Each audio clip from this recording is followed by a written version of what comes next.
আজ হবে এঁচোড় চিংড়ি।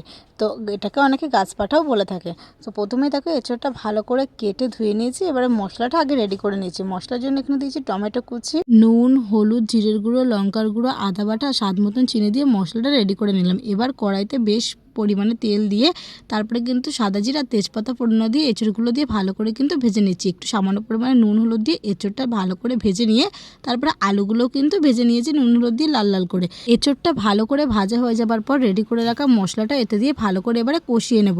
তো মশলাটা দিয়ে কিন্তু বেশ ভালো করে কষিয়ে নিচ্ছি। এবার ততক্ষণে চলো চিংড়ি মাছটা ভেজে নিই। কড়াইয়ে তেল দিয়ে চিংড়ি মাছটা নুন হলুদ মাখিয়ে রেখেছিলাম আগের থেকে। এবারে দেখো ভালো করে চিংড়ি মাছটা কিন্তু ভেজে নিয়েছি। আর এদিকে এঁচোড়টা ভালো করে কষানো হয়ে গেছে।